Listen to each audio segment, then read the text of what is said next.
All right, this is an instructional video on how to install a tire onto a wire rim.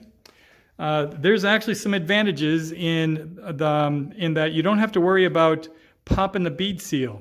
When you have a tubeless tire, you can probably mount it on the rim easy enough, but it's really difficult to get the bead to snap and to get a good seal.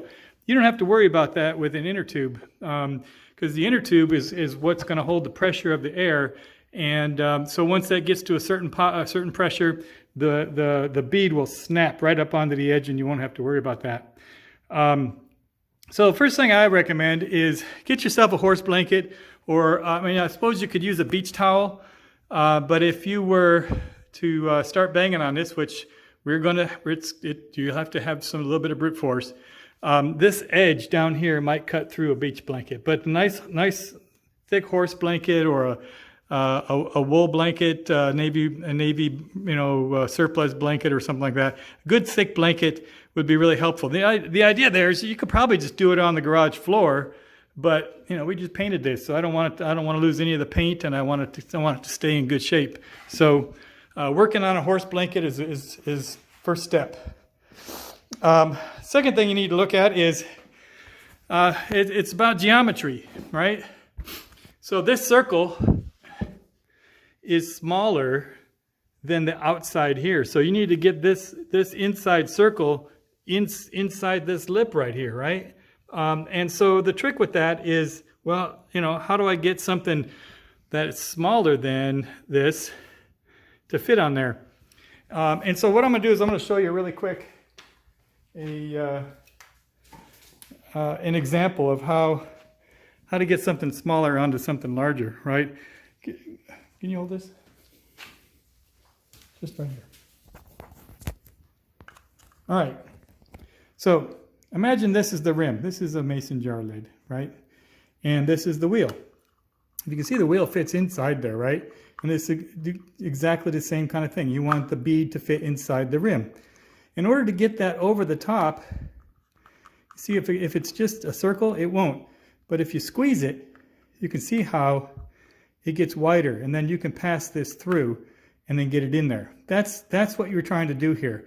And the trick with that is that you need to get this, which has got a metal bead in there, to compress out of round and make it squish so that you can get it over the top of that lip.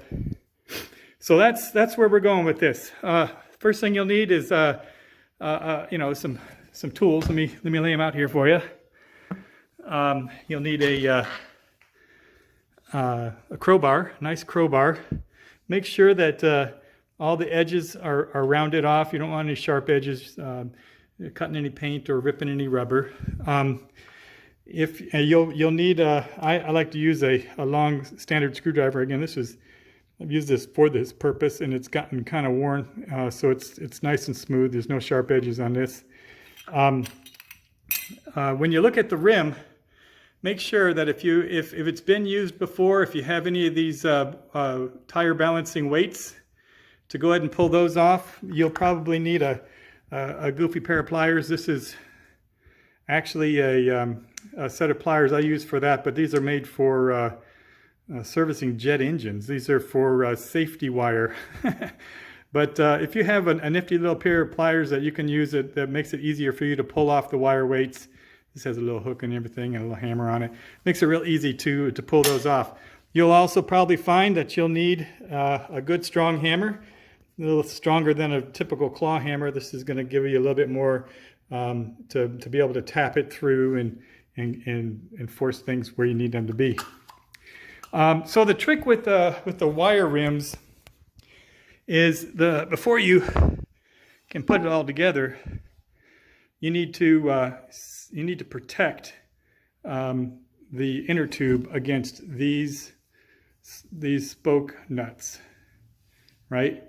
You don't have to worry about the ones on this top edge, because the tire bead is going to be seated up on that right here, and the inner tube won't have any interaction with that. But you need to put a sealer right in here. Now they sell a rubber tire bead protector. You can buy them on Moss. I didn't feel like paying for shipping, so you can go on Amazon and they sell this kind of tape. So this wheel rim tape, I think it's the target market for this stuff is motorcycle rims, but it's the same thing. It's a spoke protector, and you just run this in there. So let's go ahead and run this through and then pick it up from there. I'm going to go ahead and run a line of this through the center channel here. All right, there you go. This tape is it's a bit sturdier than electrical tape. Has a little bit of stretch to it, but it's very tough. It feels really tough. It's not going to be like when you get the rubber things that you buy specifically for it. It kind of seems kind of flimsy, but it's sticky and it's tough. So it's going to stay in place. It's not going to shift one way or the other. I feel really confident with that. So let's move forward. So the first thing that you're going to do is you need to figure out what side of your tire that you want facing forward. This tire is it doesn't have white walls on it or anything, and it's the same. It's the same on both sides. I think it's got some little goofy paint marks from the manufacturing process. I think we'll put those on the inside. So we're going to force this down. So the thing about that is, first thing you want to do is you want to put a little bit of soapy water solution along the rim there, the rim of the rubber tire. Anytime you're dealing with rubber that you need to push around or slide through things, it's always good to put a little bit of soapy water on it. So let's get some soap on there. All right, so I soaped up the bottom side. See, here's my little soap stuff here.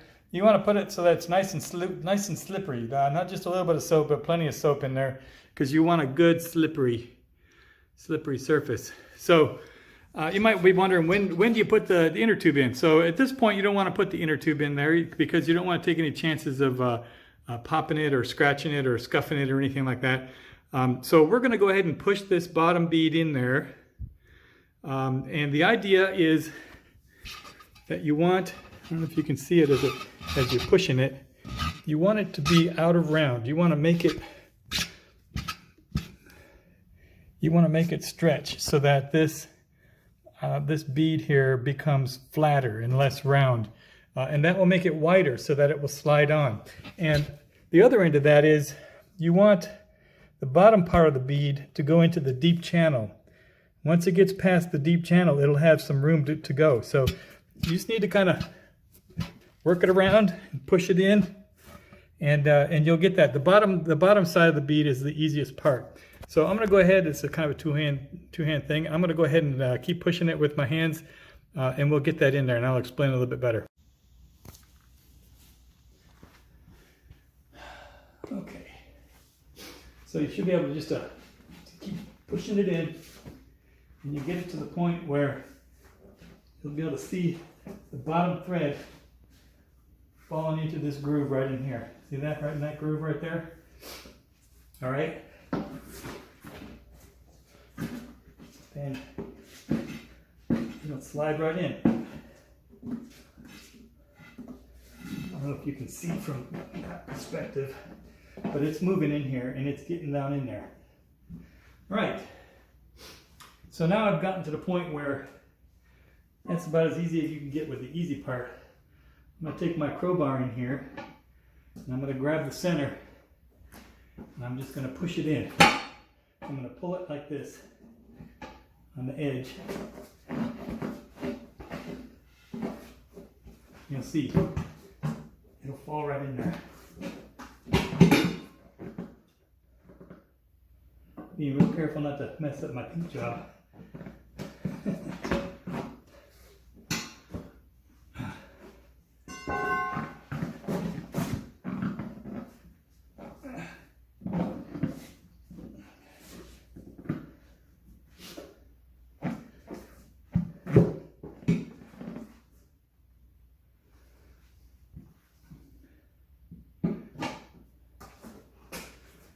little bits at a time. On that edge. Push it down while you're going. Just like that. Boom. All right. Can you see there? Got the bottom edge of the thing in there. Now I just have to put the inner tube in there and do the same thing with the top. All right, so when you're putting this inner tube in here, just go ahead and take that valve core out. Go ahead and take the valve out of the valve stem, and that will make it so that you can pull all the air out of this thing. Okay. Once you get it all empty, just want to tuck this thing in there. Just like making a bed, you just tuck it up underneath there. You want to pull this valve stem up through the hole right here. And then Bob's your uncle. Let me go ahead and work on that, and I'll break back in once I get a little further along. And so you can see I've got the valve stem oriented. And I've gone through, and the next thing you have to do is make sure that the inner tube, when you're looking at where it's seated, you got to reach up and make sure that all along the inside of the bead where the tire is gonna fall, you want to make sure that the inner tube is not sitting on that bead. You want it to be pushed down into this little channel in here, so that as you're coaxing this side of the tire in, you're not going to pinch the inner tube, right? So you can tell when you're feeling around in there that the valve stem comes really close to that edge.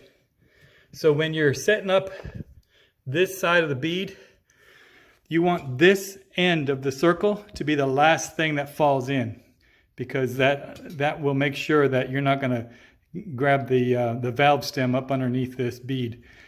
So you want to start on this end, on the opposite end back here, and you want to pull the tire.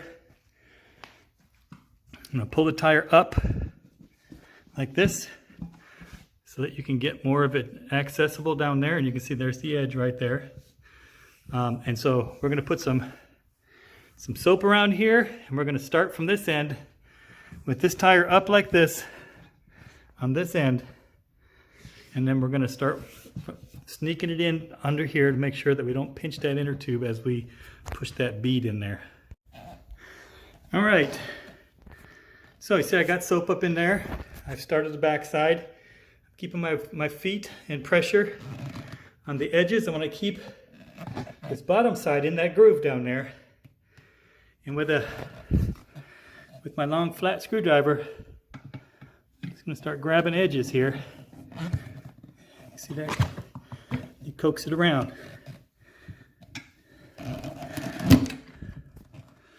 That side.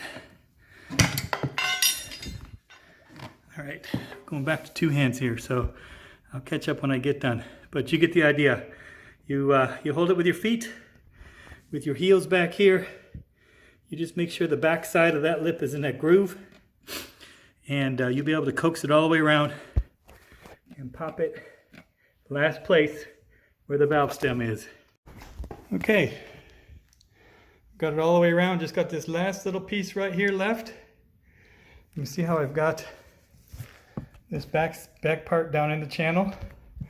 And what I'm doing right now is I'm just going to feel all the way through, make sure I didn't catch the inner tube anywhere before I snap this shut, because once this is down, it's a whole nother ball game trying to take it apart.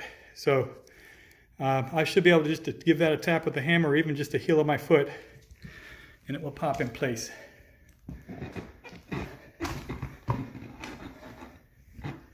There you go. All right, all we do now is put the valve stem back in there, start throwing some air in it, and just make sure that the valve stem stays perpendicular as it comes up, and then with any luck, the inner tube will fill the tire and the seats will pop into place. All right, so you can see I've already done an inspection to make sure that the tube didn't get stuck anywhere on the back side.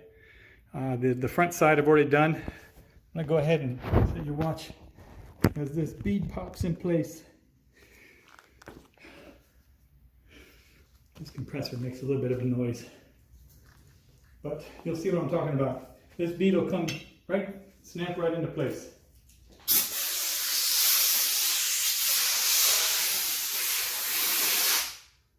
Okay.